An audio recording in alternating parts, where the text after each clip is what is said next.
오늘은 압살롬의 나라라고 하는 제목으로 우리 하나님의 말씀을 증거하겠습니다.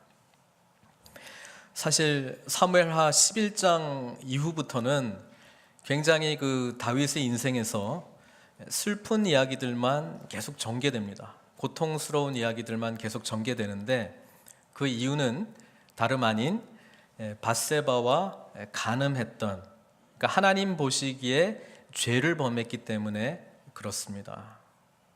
그 이후에 사실 15장을 우리가 읽었지만 13장, 14장, 15장 이 전체가 다 연결되는 것 같아서 제 전체적인 시각으로 좀 말씀드리려고 하는데요.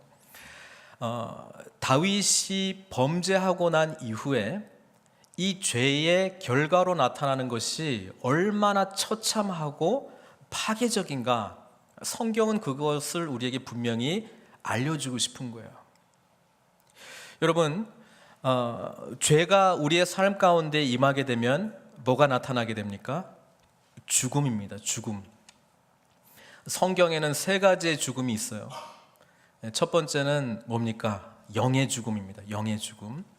영의 죽음은 인간의 영과 하나님의 영이 단절되는 것을 말합니다.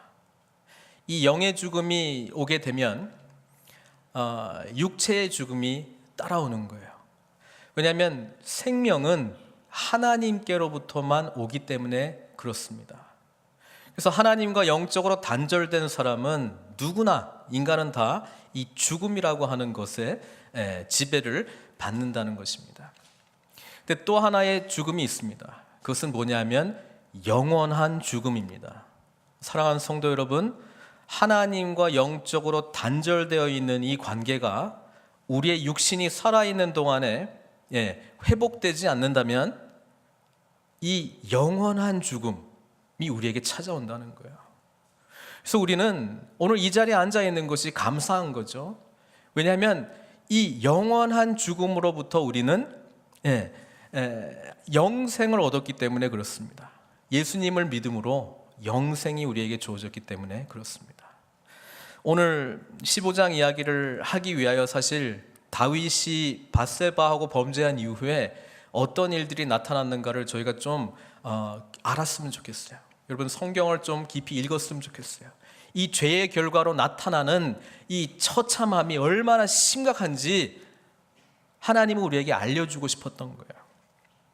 여러분, 지난주에도 제가 말씀드렸지만 다윗은 밧세바하고 간음했던 걸로 그냥 죄가 끝나는 게 아니에요.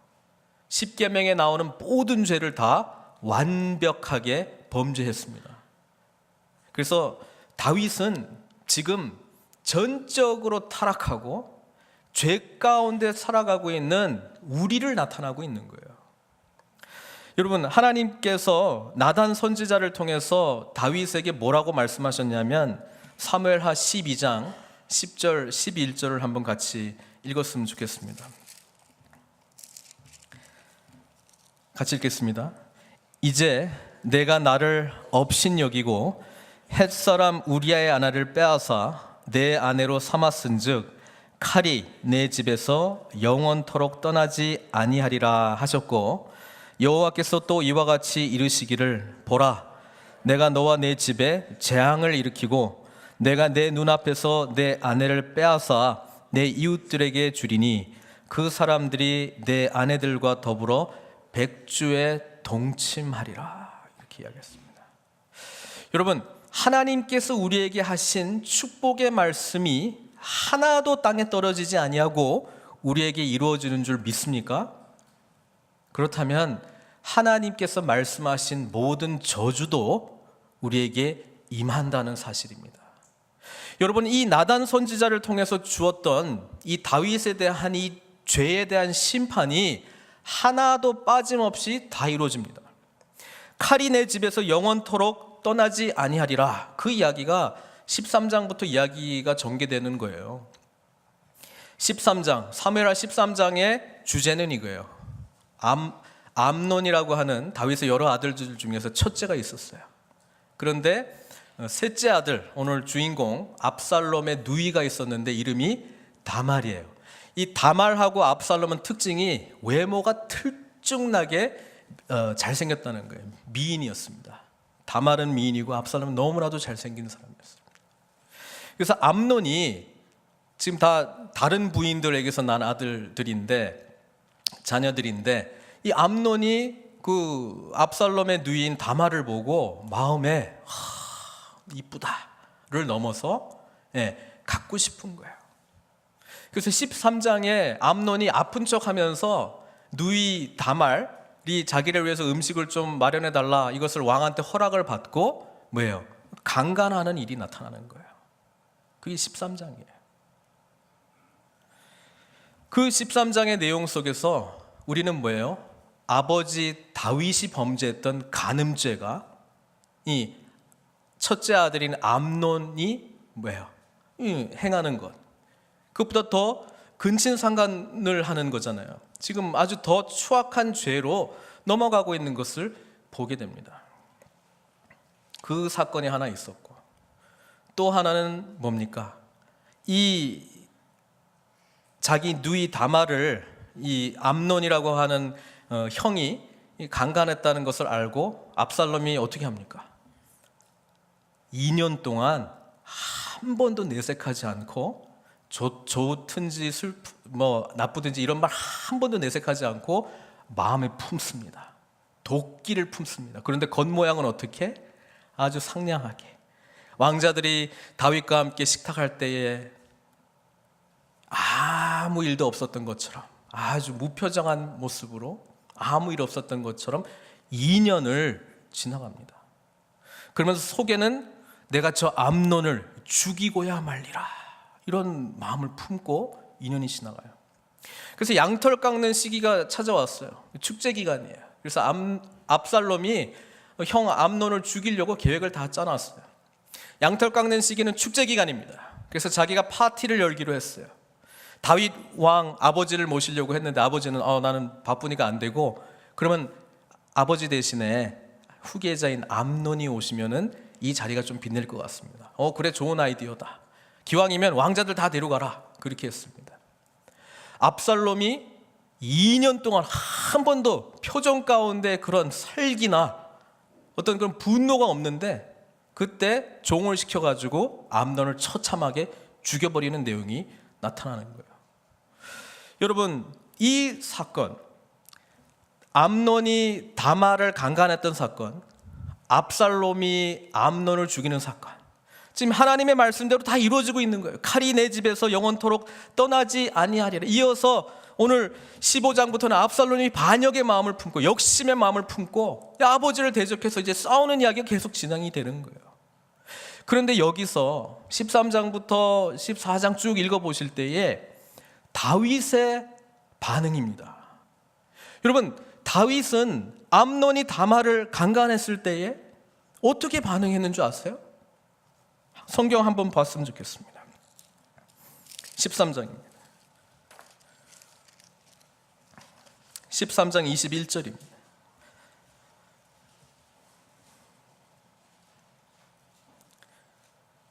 다윗 왕이 이 모든 일을 듣고 어떻게 했다고요? 심히 분노했습니다. 여러분, 성경에 의하면 간음하게 되면 어떻게 해야 됩니까? 돌로 쳐 죽이는 거예요. 간음죄는 돌로 쳐 죽이는 거예요. 그런데 분노만 하고 조치는 없어요. 다윗은 아무런 반응을 취하지 않습니다. 왜 그랬을까요? 이게 왜 일어난 사건입니까?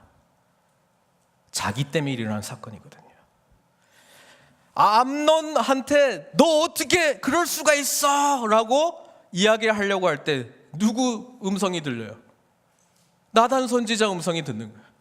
당신이 그 사람이라. 기억나세요? 아무 말 못하는 거예요. 그리고 나단 선지자를 통해서 네가 이렇게 했기 때문에 네 집안은 쑥대밭이 될 것이다. 칼이 내 집을 떠나지 아니라. 이 말씀이 팍 들어오면서 이게 내 죄 때문이구나, 그걸 깨닫게 되는 거예요. 근데 아무런 반응을 못해요. 압살롬이 2년 후에 복수합니다. 암논을 죽여버리잖아요. 그러면 다윗이 어떻게 반응했을 것 같습니까? 31절 말씀입니다. 왕이 곧 일어나서 자기의 옷을 찢고 땅에 드러눕고 그의 신하들도 다 옷을 찢고 모세 선지자 이렇게 돼 있어요. 암논이 죽었다고? 압살롬이 죽였다고? 네가 어떻게 살인죄를 지을 수 있느냐? 이렇게 하려고 할 때 또 누구 음성이 떠올라요? 당신이 그 사람이라. 밧세바하고 간음했던 거 가리려고 우리아 죽였던 건 너 아니냐? 그러니까 또 못하는 거예요. 지금 자기는 하나님의 죄의 심판 가운데 있다는 것을 뼈저리게 지금 두 눈으로 보고서도 감정적으로는 반응하는데 아무런 조치를 하지 못해요. 지금 다윗은요, 지금 이 딜레마에 빠져 있어요. 완벽하게 하나님 앞에 범죄했던 자기가 무슨 자격으로 하나님의 공의를 실현할 수 있냐 이 말이에요. 너 왜 간음했어? 라고 말하니까 니나 잘해라. 너 왜 살인했어? 하니까 너도 살인했잖아. 지금 이런 상황입니다. 그러면서 하나님께서 나단 선지자를 통해서 말씀했던 내용들이 하나도 빠짐없이 이루어지고 있구나 보게 됩니다. 여러분, 다윗이 나단 선지자와 대면했을 때 나단 선지자가 이런 이야기 했잖아요. 바로 너 잘못했다 이런 이야기 안 하고 이 비유 말했잖아요. 부자가 있고 가난한 자가 있는데 이 가난한 자의 암양을 부자가 가져가서 자기 손님을 대접했다. 그러니까 다윗이 그 이야기를 듣고 이 사람은 어떻게 된다고요? 죽여야 된다 그렇게 말합니다. 그리고 그 율법에 의하면 양을 훔치는 사람은 이 양을 몇 배나 갚아야 된다고요? 4배나 갚아야 된다. 율법의 기준을 제시합니다. 근데 우리 하나님이 얼마나 무서운지를 모르겠어요. 이 죽어야 된다라고 하는 거를 아들들에게 양을 4배나 갚아야 된다는 것을 4명의 다윗의 아들을 죽임으로써 이 율법의 말씀을 그대로 지키는 하나님, 너무 깜짝 놀랄 정도로 무시무시하신 하나님이세요. 다윗에게 여러 아들이 있었는데 성경에 보면은 4명이 죽습니다. 첫 번째 아들은 누굽니까? 이름 없는 아들이에요. 밧세바와 다윗 사이에서 태어났던 아들이에요. 이 아이가 누구 죄 때문에 죽습니까? 다윗의 죄 때문에 죽습니다. 두 번째 죽은 아들은 누굽니까? 암논입니다. 암논은 왜 죽었습니까? 간음해서 죽었어요. 그러나 따지고 보면 누구 죄 때문에 죽은 거예요? 자기 죄 때문에 죽은 거예요. 그리고 세 번째는 누가 죽습니까? 오늘 15장의 주인공, 이 반역의 주인공 압살롬이 죽습니다. 반역하다가, 그죠? 도망가다가 자기 이 긴 머리카락이 나무에 걸려가지고 대롱대롱 매달려 있는데 요압 장군이 창을 3번 던져가지고 죽습니다. 저주의 죽음을 당하죠. 성경에 보면 나무에 달려 죽은 자는 저주를 받았습니다. 이것도 결국 따지고 보면 누구 죄 때문에 죽은 거예요? 다윗의 죄 때문에 죽습니다. 마지막 4번째 아들은 누구냐면 솔로몬이 왕으로 등극하려고 할 때에 아도니아라고 하는 아들이 자기가 왕 되려고 스스로 왕이 되려고 합니다. 그러다 나중에 솔로몬한테 죽죠. 4명의 아들이 죽습니다. 여러분, 저는 이런 거 읽을 때 깜짝 놀라요. 하나님의 축복의 말씀에만 마음을 놓고 귀 기울이고 이거 붙들고 해주십시오라고 하지만 하나님의 저주의 이거는 해당 사항이 없지. 그런데 지금 다윗에게는 철저하게 하나님께서 이 죄의 결과로 하나도 빠짐없이 말씀에 근거해서 심판하고 있는 것을 보게 됩니다. 성경은 그것을 다 기록해놨어요. 왜? 죄의 파괴력이 얼마나 심한지를 우리에게 알려주고 싶기 때문에 그렇습니다. 여러분, 새벽에 우리 생명의 말씀 지금 로마서 하고 있는데요.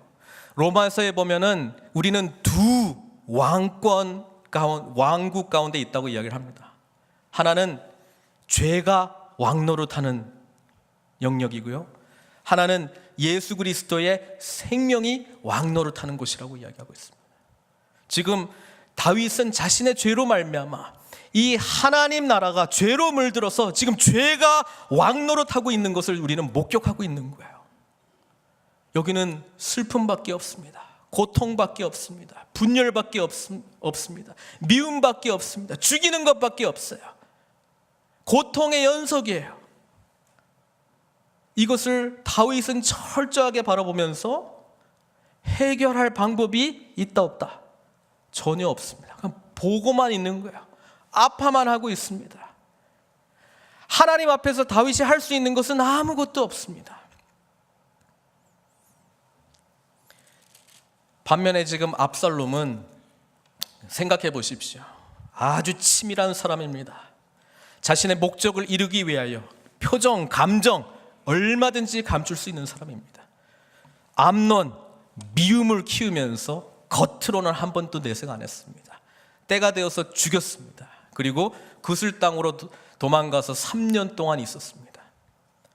나중에 아버지 다윗이, 요압 장군이 하도 다윗이 아파하니까 아들 때문에 압살롬을 다시 데려오라고 이렇게 묘수를 던져서 데려오게 합니다.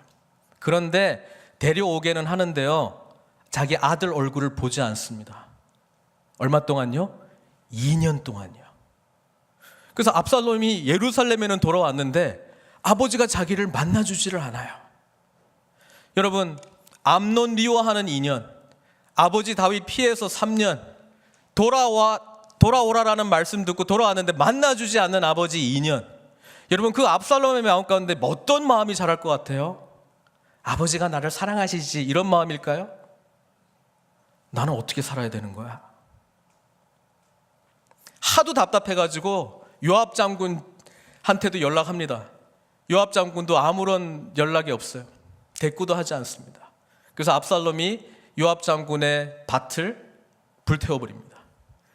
그러니까 요압이 화가 나가지고 따지러 오죠. 왜 내 밭을 불을 태웠느냐? 그러니까 너 나 불러놓고 왜 아버지에게 만날 기회도 주지 않느냐? 오늘 15장 들어가기 맨 마지막 부분이 그거예요. 그거 한번 같이 읽었으면 좋겠습니다. 33절, 14장 33절. 요압이 왕께 나아가서 그에게 아뢰되 왕이 압살롬을 부르니, 이제 이야기했어요. 압살롬 한번 만나야 되지 않겠습니까? 그가 왕께 나아가 그 앞에서 얼굴을 땅에 대어 그에게 절하매 왕이 압살롬과 함께 입을 맞추니라. 여러분, 지금 아버지 마지막으로 본 지 지금 5년 됐어요. 5년. 겨우 만났어요. 아버지가 한 번도 자기 부르지는 않고 자기가 주동해가지고 만났어요. 아버지 다윗이 그때 어떻게 했다고요? 안고 입을 맞췄어요. 그 안고 입 맞출 때에 압살롬이 깨달았어요. 아, 우리 아버지가 나를 받아들이지 않는구나. 형식적인 만남이라는 것을 알았어요. 마음과 마음을 나누는 부자간의 그런 만남이 아니었어요. 그러니까 압살롬이 15장부터 무슨 마음을 품습니까? 욕심을 품습니다. 이 왕국 내가 차지하리라. 내 방식대로, 내 뜻대로. 그래서 15장은 뭐예요? 압살롬의 나라를 세우는 과정입니다. 여러분, 압살롬의 나라는 하나님의 나라와는 완전히 다른 나라입니다. 압살롬의 나라는, 하나님의 나라는 뭐로 이루어져야 되는 줄 알고 계십니까? 회개함으로 이루어지는 나라입니다. 그거 아세요? 우리 예수님께서 오셨을 때 세례 요한도 마찬가지입니다. 똑같은 주제의 설교를 했어요. 뭐라고요? 회개하라, 천국이 가까웠다. 하나님의 나라는 회개함으로 시작되는 거예요. 회개함으로 시작되기 때문에 내가 죄인이라고 하는 것을 인정해야 돼요. 여러분, 나단 선지자의 이 당신이 그 사람이라고 하는 지적에 대해서 다윗은 인정했습니까? 안 했습니까? 인정했어요. 그러니까 하나님의 나라가 다윗을 통해서 이루어지는 거예요. 반면에 압살롬 생각해 보십시오. 형을 미워했습니다. 살인했습니다. 그리고 피해 있었습니다. 2년 동안 아버지를 또 미워했습니다. 아버지를 원망했습니다. 왜 나를 받아들이지 않는 거야? 그런데 그 모든 과정 속에 회개하는 압살롬 본 적이 있어요? 없어요? 없습니다. 압살롬은 회개하지 아니하고 자신의 나라를 세우려고 했다는 말이에요. 사랑하는 성도 여러분, 하나님의 나라는 회개한 자들을 통하여 이루어지는 나라인 줄로 믿습니다. 그러니까 죄인이라고 하는 것을 인정하는 게 하나님 나라의 시작하고 같은 거예요. 내가 하나님 앞에서 철저하게 완벽하게 100% 죄인이라고 하는 것을 인정하기 시작할 때에, 그 죄의 처참함이 어떤 것인지를 인정하기 시작할 때 거기에서 소망이 나오는 거예요. 다윗 시대는 아직 주님이 안 오셨잖아요. 십자가 보혈의 은혜로 말미암아 이 다윗이 저질렀던 죄의 결과로 파생되는 이 파괴적인 삶에 대해서 예수님께서 십자가의 복음으로 담당하지 않잖아요. 그러니까 다윗은 자기가 죄인이라는 것도 알아요. 용서받은 것도 알아요. 그러나 이 죄의 결과에 대해서는 자기가 다 담당하는 거예요. 근데 오늘 복음의 시대를 사는 우리들은 이 죄를 누가 담당하시는 거예요? 주님이 담당하시는 거예요. 그러니까 복된 시대를 살아가는 우리들 아닙니까? 그러니까 십자가를 붙들지 않고서는 주님의 나라가 시작이 될 수 없는 거예요. 사랑하는 성도 여러분, 압살롬의 나라는 회개하지 아니하고 세우려고 했던 나라라고 하는 것을 기억하십시오. 두 번째는 다윗은 하나님 앞에 낮아짐으로 말미암아 하나님의 나라를 맞이했어요. 자신의 왕국을 맞았습니다. 특별히 광야 기간 동안에서의 삶이, 그렇죠? 하나님께 모든 것을 올려드리는 그 믿음으로 세워지는 나라였습니다. 반면에 압살롬의 나라는 누구 능력으로 세움받는 나라입니까? 자기 능력으로 세우는 나라예요. 보세요. 압살롬이 일찍 일어나 성문 길 곁에 서서 어떤 사람들인지 다 만납니다. 그러면서 그 사람들, 너희 문제가 뭐냐? 다 들어줍니다. 따뜻하게 맞아줍니다. 아, 그렇구나. 공감해 줍니다. 그래서 결국은 무슨 이야기를 합니까? 4절이죠. 내가 이 땅에서 재판관이 되고 누구든지 송사나 재판할 일이 있어 내게로 오는 자에게 내가 정의를 베풀기를 원하노라. 내가 지도자가 되면 잘 될 텐데, 내 능력을 이 공동체가 쓰기만 하면 모든 일들이 잘 해결될 텐데. 여러분, 압살롬의 나라는 하나님을 인정하지 않는 나라, 자기가 통치하려고 하는 나라, 자기의 능력으로 하나님 앞에 교만으로 나아가는 나라였다는 것을 우리는 기억할 필요가 있는 거예요. 하나님의 나라는 죄인들에 의해서 세워지는 나라라는 것을 알고 계십니까? 용서받은 죄인들에 의해서 세워지는 나라라는 걸 알고 있습니까? 죄인이라고 하는 것을 인식할 때 우리는 이 일들을 감당할 수 있는 자격이 없사오니, 자격 대신 우리 주님께서 왕좌에 앉으셔서 하나님의 공의를 우리의 삶 가운데 통치하소서, 이게 하나님의 나라를 꿈꾸는 자들이 가져야 될 마음의 태도라고 하는 사실이죠. 압살롬의 나라, 죄 없이 건설하려고 했던 나라, 스스로 높아짐으로 자격되었다라고 생각하면서 만들려고 했던 이 나라, 하나님께서 결코 인정하지 않습니다. 이 압살롬의 나라는 누구의 손에 의해서도 아니고요, 하나님의 손에 의해서 압살롬이 전쟁터에서 죽은 것도 아니고 머리카락이 나뭇가지에 걸려서 나무에 대롱대롱 매달려 있는 채 무력하게 죽었다는 것이죠. 성경에는 나무에 달린 자는 저주를 받았다. 저주가 뭡니까? 하나님을 인정하지 않고 회개하지 않고, 그래서 내 영이 죽은 사람을 말합니다. 내 영이 하나님 앞에서 분리된 사람을 말하는 거 아닙니까? 그 사람은 자신의 만족을 채우기 위해서는 스스로가 책임지고 스스로가 통제하고 자기 방식대로 자기 방법대로 해나갈 때에 진정한 공의가 이루어진다고 생각하고 있습니다. 그런데 생각해 보십시오. 몇 장 전만 해도 압살롬이 말하고 있는 이 하나님의 공의는 없습니다. 자기 정의, 자기 공의가 세워지는 나라, 그걸 말하고 있는 거예요. 암논을 죽일 때에 암논은 마땅히 죽어야 된다라고 하는 그 결정권을 누가 쥐었습니까? 암논이 움켜쥐었습니다. 아니, 압살롬이 움켜쥐었습니다. 자기가 정의와 공의를 내리는 중심에 서 있기 때문에 그런 거예요. 자기가 지금 송사, 원한을 갖고 이 문제 해결해달라 찾아온 모든 사람들에게 자기가 대답을 줄 수 있는 자격 있는 사람이라고 생각했기 때문에 그렇습니다. 그러니까 압살롬의 나라는 압살롬의 기준에 맞는 공의가 세워지는 나라이지 하나님의 말씀의 기초에서 세워지는 나라는 결코 아니라는 사실입니다. 또 하나는요, 압살롬의 나라는 12절에 보니까 제사 드릴 때에 압살롬이 그 사람을 보내 다윗의 모사 길로 사람 아히도벨을 그의 성읍 길로에서 청하여 온지라. 반역하는 일이 커짐에 압살롬에게로 돌아오는 백성이 많아지느니라. 이렇게 되어 있습니다. 압살롬의 나라는, 압살롬은 왕자로 자라났기 때문에 어떻게 예배드려야 되는지, 어떤 절차로 예배드려야 되는지, 어떤 방식으로 예배를 드려야 되는지, 어떤 것이 옳은 예배인지 다 알고 있어요. 그러나 예배를 자기 왕국 세우는데 이용한 사람입니다. 양털 깎는 시기에 그냥 식사하는 게 아니고요, 예배 드리고 식사하는 거예요.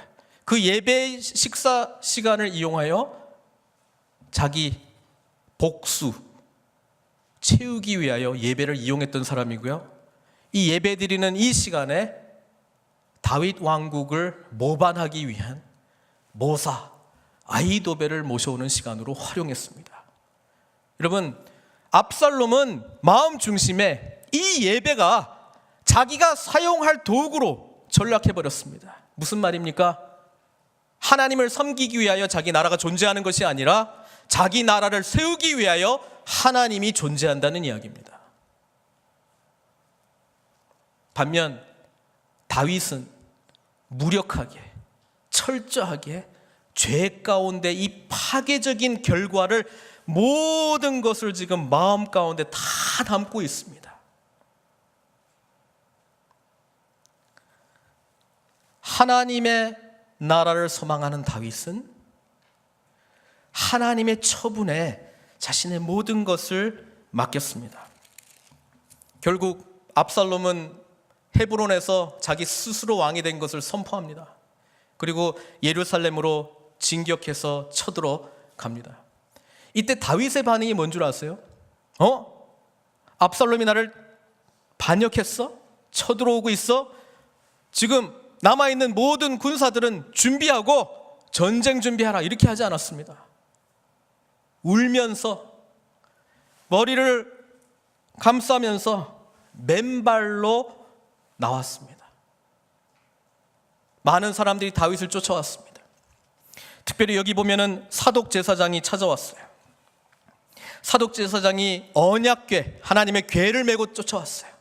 하나님의 언약궤가 있는 곳은 하나님이 임재하시는 곳이요, 하나님이 임재하시는 곳은 늘 승리가 있는 곳이라는 것을 믿었기 때문에 언약궤의 주인인 당신이 정통성을 유지하고 있습니다, 이렇게 지금 말하고 있는 거거든요. 근데 다윗이 찾아온 사독에게 이렇게 이야기를 하고 있습니다. 25절입니다. 15장 25절이요. 왕이 사독에게 이르되, 보라, 하나님의 궤를 성읍으로 도로 메어 가라. 만일 내가 여호와 앞에서 은혜를 입으면 도로 나를 인도하사 내가 내게 그 궤와 그 계신들을 보이시리라. 그러나 그가 이와 같이 말씀하시기를, 내가 너를 기뻐하지 아니한다. 하나님께서 그렇게 말씀하시면 다윗은 종이 여기 있사오니 선히 여기시는 대로 내게 행하시옵소서, 이렇게 말하겠다는 거예요. 이게 다윗입니다. 이런 마음으로 하나님을 찾아가는 자, 그 사람을 통하여 하나님의 나라가 온전히 세워질 줄 믿습니다.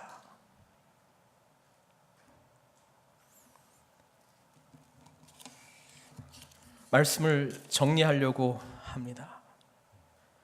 다윗은 온 인류의 대표자로서 하나님 앞에서 결코 나설 수 없는, 자격 없는 완전한 죄인으로 주님 앞에 서 있습니다.